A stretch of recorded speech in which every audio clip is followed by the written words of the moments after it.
Ebusianfo aha Ghana Sem TV GH. Make sure you like, comment, subscribe, then no notification no, so that anytime you post a video, it is a way I'll share. Usambeka biama washe. Yo boy yo. Me maybe I make a say small benyansa 4 years man am otenti me kan I am onti wo. Ewiase wo.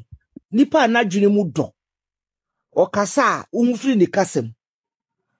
Ona de na dwene mu a silencer. De na dwene mu ha. Okasa unhu se we na dwene. O de adwo me enti de obeka. Because who nipa da seni a woti wiase. Una wo siese wo ye party ba na ya no abu akwa no ofu so kogina wo kakasa ofu se abu akwa fo ne yede ne yede. Ofu se ho ne yede ne yede. Wo to obu obi. Ene me encha no se Yesu kura na ya obro nsam kra ye pam de masase so nya chidifu.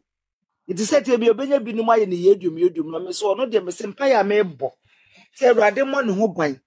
Abodi bia ka no na 31st no obenhu ni shege. 31st no obenhu ni shege because ono enipa bia. Ye no mu nyina first o kana sem kwa na ye betu ware. Yeah, no, sorry.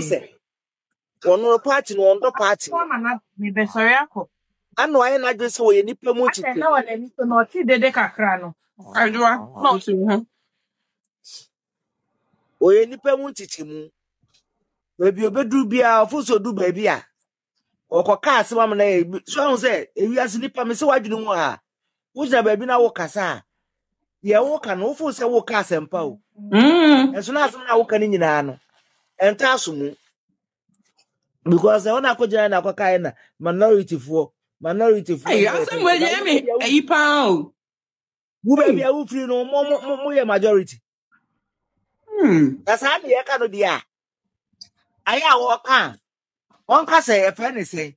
So opa te say eyi minority for nkwa le be di so we ko na e pa to. Say e ka say e fa ni say say na e ka no say di na e dia. Aya on ka say akanfo so no. Say na ado na e ko no. Na ado ko ye na we abede ti na say akan ni say baby. Ko no so ya akan ni. Ha? Onya akan ni. We ni kan.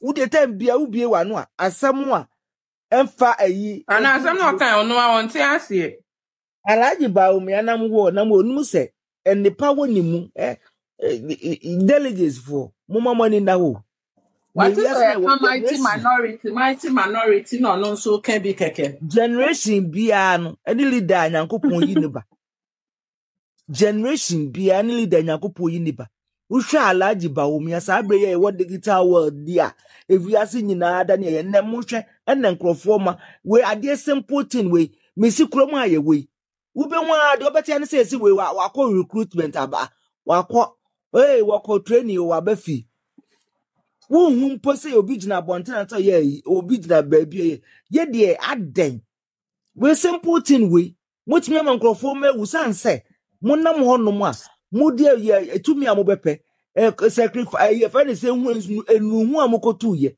na innocent blood enega na ho no wo abompa ye fa Yesu moje twa wo no ma ho hie fa wo mawura Yesu moje because eniema o ma ye ne doso o moja na nyanje nwie we no nyina wo ho no ye ya wo na ma agise mu nkwa na ho keka etu do timi nkai se wo na ma du ba bi a wonya konkonta no afa kire se wo de be ye pa dai Unwu ye fe ni se rubber no wa kire se rubber mi be na ne ayayi aye oil amamagbu ka mu ni sa ne ma na wo de nam la ye kika sa na nipa mu tutu ya wo ye yi we na wo betimi akogina ye fe ni se baby awo so mo ye minority no betimi akọ ono na ni nwu asem ntino ana do ye nyina no ofo se oye ya no odu baby a na ko bi attack no gina so obi a attack obi anya wu ye be kwa akoto aba no ewu asumdwe mu ame ya che smoothness level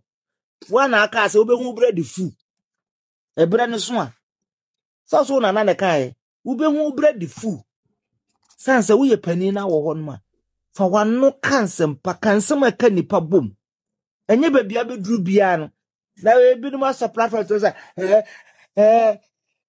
We said, "Why are you there? Yeah, yet we say, what we say, Obeba, no oba, only baby aba. Mu delegates for Mamma money and now, your party the 2 million po. And ye leader keke, and ye shusha. Ye pay 2 million.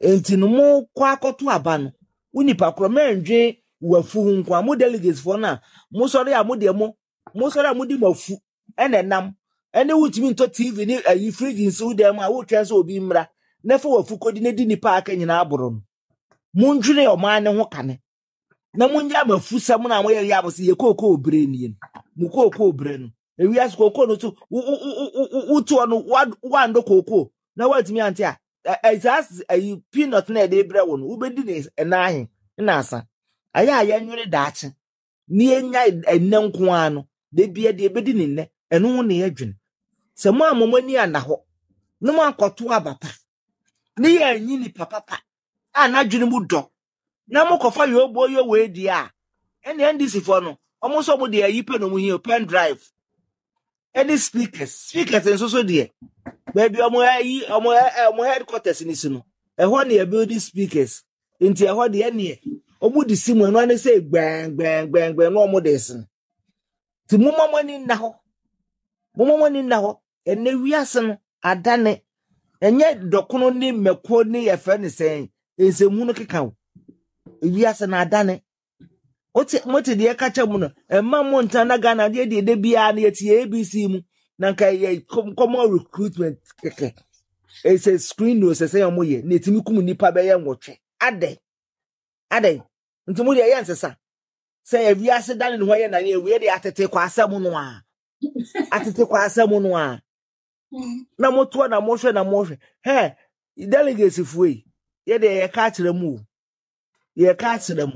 aya na to de bia na yakasa ye kwan ya ye mini mu nyina wi ni nyina gina ye man no nti efise anoma o che suru se den ya ojibo anoma bi abo bia so ni wa owu na ntakra mafom enu nti sentiment na honoma wunchi enti mu amuwo ho kwan se mo to aba no nto abapa aba eso abapa efise wu wiase ya wono wudua buru a efifi aburo ema wunya bi tware na se wunnim na se wanko dua abapa ama na aso abapa ama yende a na mokofa ye fe ne sen mokoye se ye fe se bible mu ye mani na momu enfifi no dia ene yanka se ye behu se yes enti mumani na ho afre o man Ghana hey, de Ghana you say if any say ni.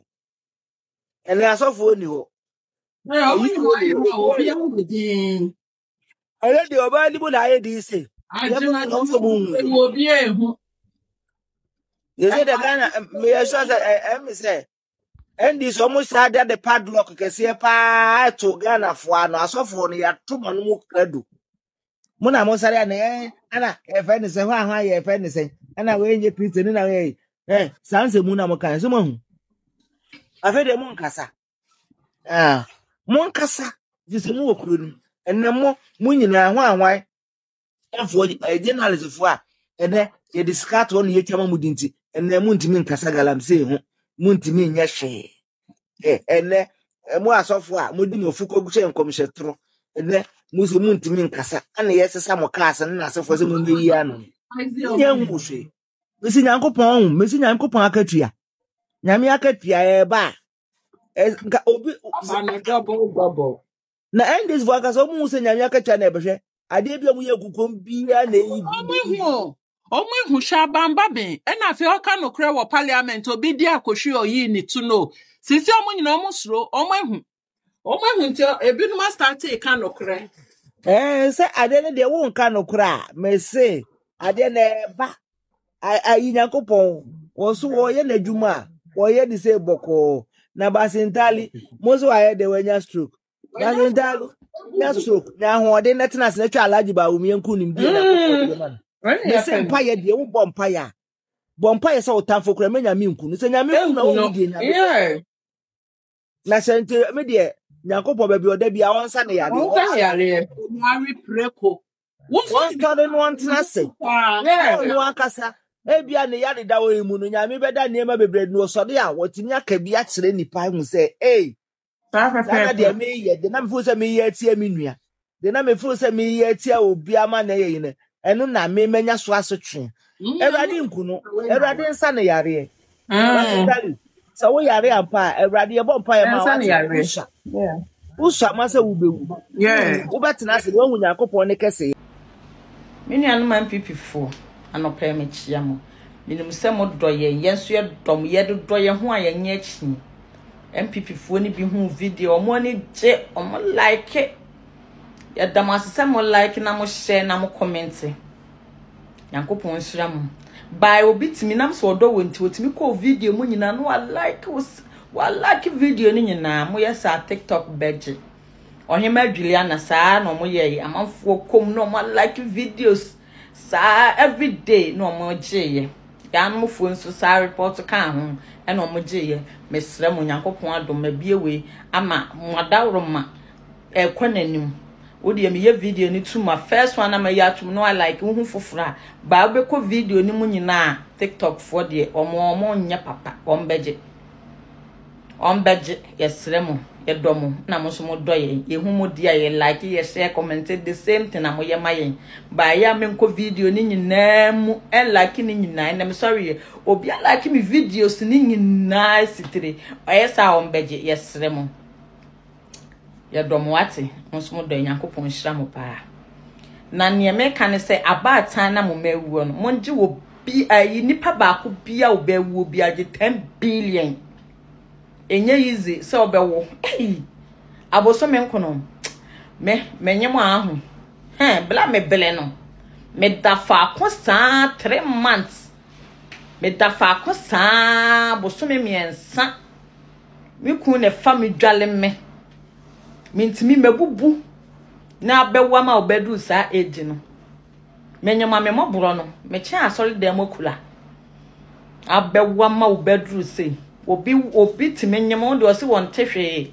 me aduane kra menyem abi nkama no de beto me yem bia mefe mia me ho yila me o se me de me nsa wo me menase na mefe ansa na ma ye free ekom so dew odidi gumu odi aduane no nso na bi mo ho mete yinsa nya izo na me hu ye mobo abatan ma me fo Yankopon nyame enkama koma nyame ncheche mo re on hye mo den wate Yankopon hye mo den Erade hu mo mobo ma hwera de areho na ma me pani ase MP pani wote wo se enipa sesi pani wuye enka hia dodo sen na waka ka wo hia dodo sen aden ana muni abadaye muni atenka mani pasa ma me pani enti sa wonam na bia na wo ba bia enti nka be ye wo de wa ye wuduku sede wo kosoa efunu ete honom na Ghana fo ye mfa nye yen